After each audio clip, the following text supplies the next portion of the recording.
D-Bronx asks, who are some currently projected round one, early round two prospects you can see falling to the Broncos' third round pick this year? Kind of like Travis Jones, who Frankie and I were massive fans of coming out of the draft from last year off the top of my head. Frankie, do you have a answer to this question? Who is someone you could see fall?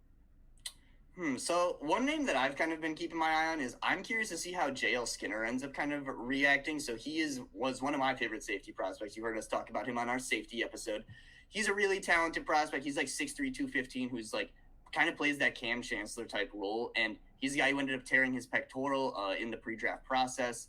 That'll probably end up knocking him down like a round or two. But I don't think that'll be one that'll hamper him at all for his rookie season, or at least be a long-term thing. It's not like he tore his Achilles or something like that. Like, this is a torn pectoral for a DB. So he's a guy I've definitely got my eye on if they're interested in going to the DB room.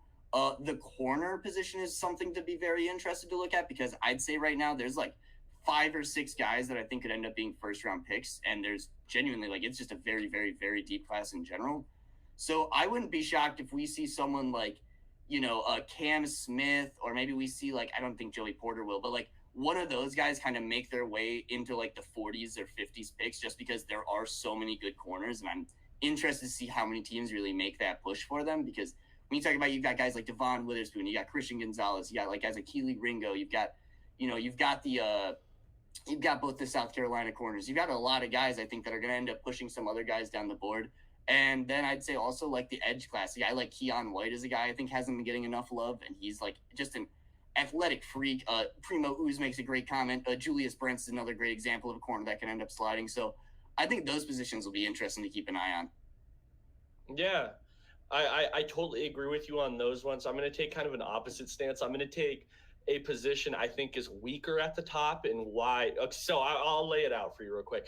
I'm going to go with pretty much any of the wide receivers. And I'll tell you why. It's because it isn't very top heavy. It isn't at all. It's not a very top heavy class. To me, there isn't a huge drop off from some of the guys we see mocked early in the first round, or not necessarily early, but usually these wide receivers are going mid first round or something like that, to the guys that are going in the second, to the guys that are going in the early third. There's just not a huge drop off there for me. So it wouldn't shock me whatsoever to see a team go, hey, I value the skill set, so I'm taking the skill set. Not necessarily, I love this player, so I'm taking this player. More so just looking at the board and be like, I need this specific skill set, part of my wide receiver core, so we're going to take him here. It wouldn't shock me at all to see some guys that we see mocked earlier in the wide receivers go a little later. Frankie, what do you think about that? No, I completely agree. I mean, you think about names like A.T. Perry, maybe an Xavier Hutchinson, Tillman was mentioned in the chat. A guy like Josh Downs could end up slipping. Like you said, I mean, we've said it many times, at least with the receiver room, it seems like you can argue that there's maybe 1 or 2 guys that you're saying are like surefire first rounders, but there's probably like, I'd say 8 receivers right now that are in that like top 50-ish, top 75 range. And it'll be interesting to monitor this year, because with the lack of kind of top end talent, the past few years, we've just seen receivers go off the board. It doesn't really seem to matter, regardless of how talented they end up being. I mean, I think last year about like Jahan Dotson ended up going like 17 to the Redskins, the Commanders. Oh my goodness, that was a blast from the past. He ended up going to the Commanders, and I'm not nothing to try to take against him, but it's just kind of, it's crazy seeing like that's a very high selection for a receiver that I wasn't necessarily sure warranted it too much, especially when you talk about the frame that he was playing with.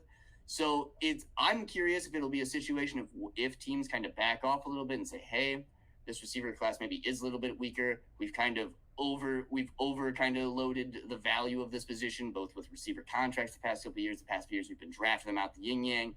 So I do wonder if we possibly see, like you said, like a couple of receivers like those guys fall into the third round possibly.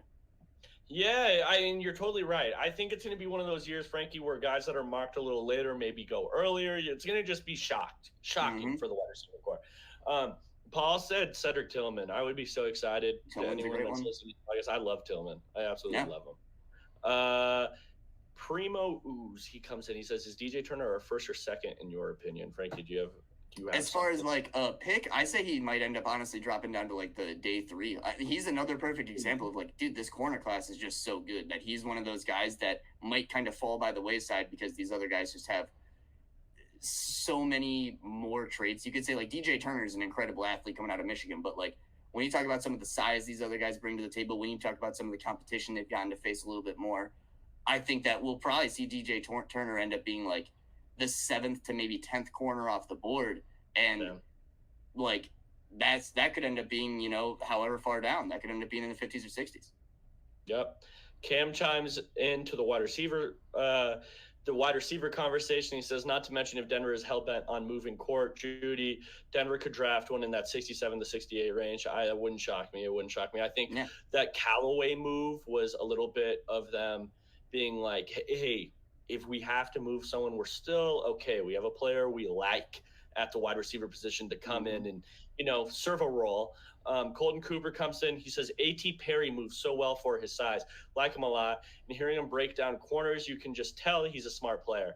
A.T. Perry is a good player. I know Frankie has liked A.T. Perry. He's had some good comments to say about him. Yeah, I think he was on the bootleg pod with Brett Coleman, and I agree. He was a really fun player to listen to. And then getting to Cam's comment, I mean, totally. I think they met with Rashee Rice today, who's actually the SMU receiver. He's actually kind of similar to Cortland Sutton, which is kind of funny. Both out of SMU, both kind of have that similar 6'3", 6'4", 215 build. But 100%. I think that could be a very interesting thing to see them monitor.